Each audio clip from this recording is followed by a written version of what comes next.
Momentum is the fourth major topic in physics after kinematics, forces, and work and energy. In this video, we will introduce the concept and look into several examples. Momentum is symbolized with the letter P. It is defined as the mass of an object times its velocity. Since velocity is a vector, momentum is also a vector.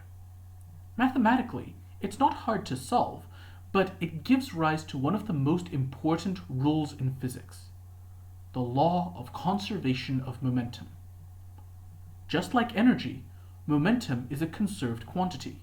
You cannot create or destroy momentum. You can only redistribute it between objects. Suppose you have a collection of objects.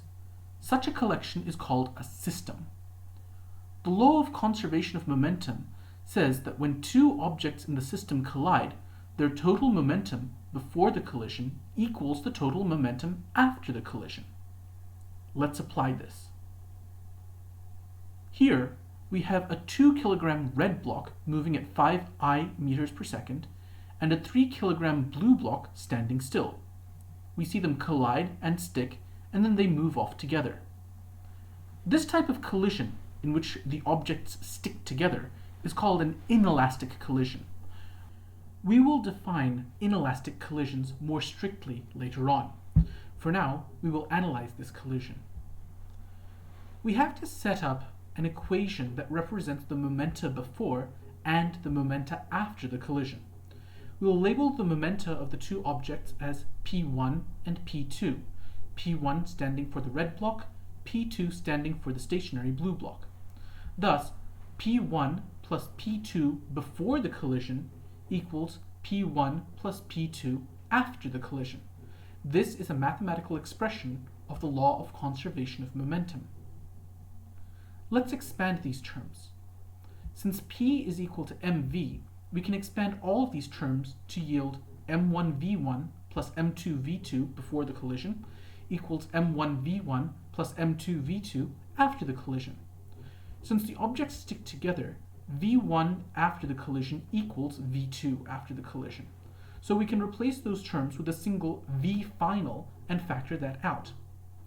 Then we substitute for all of the known information. With a little bit of math, we find that the final velocity is 2 meters per second after they have stuck together.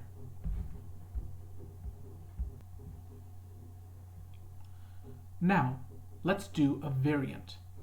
Suppose the 2 kilogram object had been moving the same way as before, but the 3 kilogram object had been moving leftwards at 4 meters per second. Again, they stick together in an inelastic collision. What would the final velocity be? The setup is the same as before, except that the initial velocity of the 3 kilogram object is now negative 4 meters per second. After that, we do some math, and we find that once the two objects collide and stick, they will end up moving leftwards at 0.4 meters per second. That's negative 0.4 meters per second. Next, a slightly more complex variant. Suppose the 2 kilogram object had been moving the same as before, but the 3 kilogram object had been moving upwards at 4 meters per second. That is 4j meters per second. Again, they stick together in an inelastic collision and fly off at an oblique angle. What would their final velocity be? When multiple axes are concerned, we have to treat the I and the j components separately. That would be a little bit like treating the x and y components separately in kinematics or in forces. When we do the math out, we find that when the two objects collide and stick, the combination will move away with a velocity vector of 2 plus 2.4j meters per second. Or, if you prefer to see this in polar, that's 3.12 meters per second at an angle of 50 degrees. The opposite of an inelastic collision is an explosion. Explosions sound more exciting than they really are. It simply means that a single object breaks into two objects that then move away from each other. when the objects move away, momentum must be conserved. For instance, suppose you have a mass of 75 kilograms and you're standing on a skateboard. You're holding a 5 kilogram ball and you throw it at a velocity of 20 meters per second leftwards. That's negative 20 meters per second, I. You can probably guess that you will start to move backwards, but at what speed? Set up the law of conservation of momentum as before and then expand. In this case, we will treat P1 to be the momentum of the ball and P2 to be the momentum of you throwing it. We then break it down in the same way as before. M1 V1 before plus M2 V2 before equals M1 V1 after plus M2 V2 after. Initially, there's no motion, so the velocity of both you and the ball before the explosion are 0. After the explosion, the ball is moving at negative 20 I meters per second. The only unknown is your velocity, and with a bit of math, we get a velocity of 1.33 I meters per second.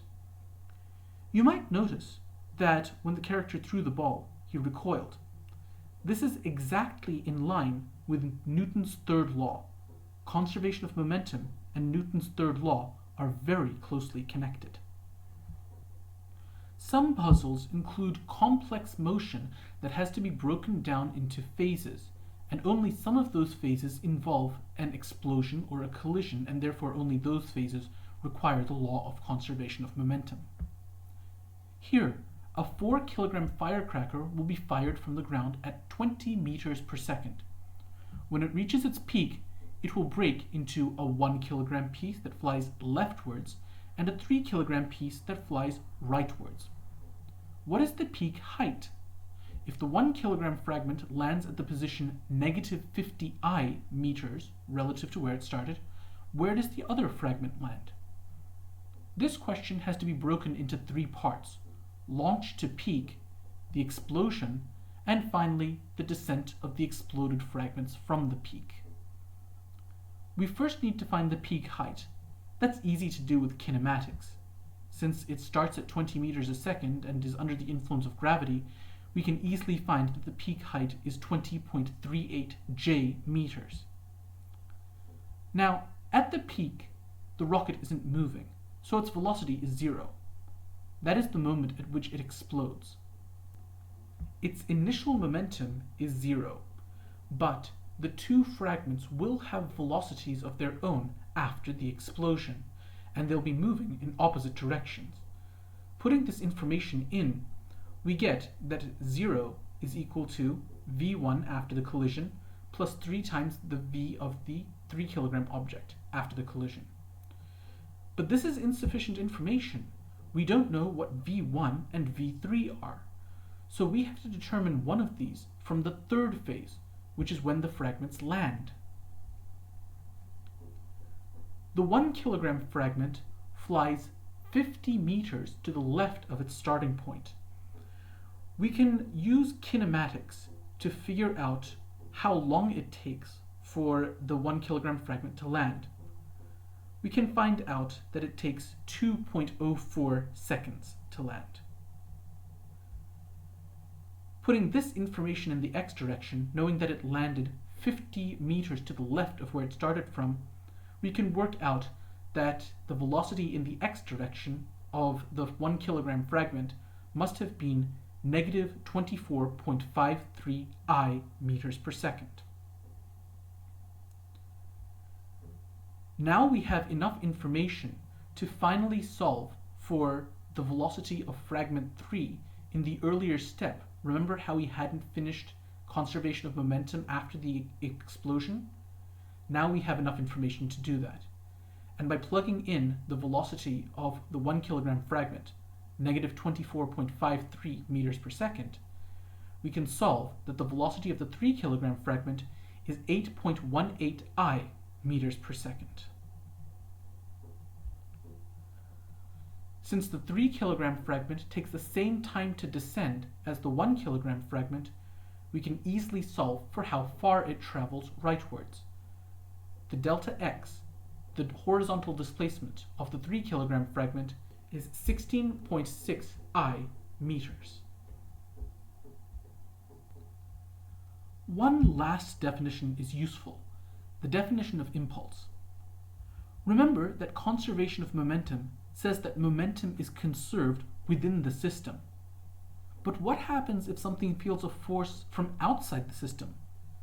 For instance, let's say that this billiard ball is inside the system, but the cue which is striking it is outside.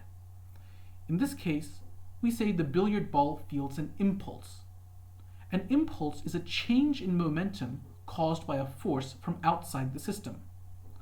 Impulse is equal to the change in momentum, that is, final momentum minus initial momentum. It is also equal to the force acting on the object multiplied by the time that the force operates. This has been an introduction to the basic concepts and problem-solving techniques in momentum. Next time, we will look at more advanced problems.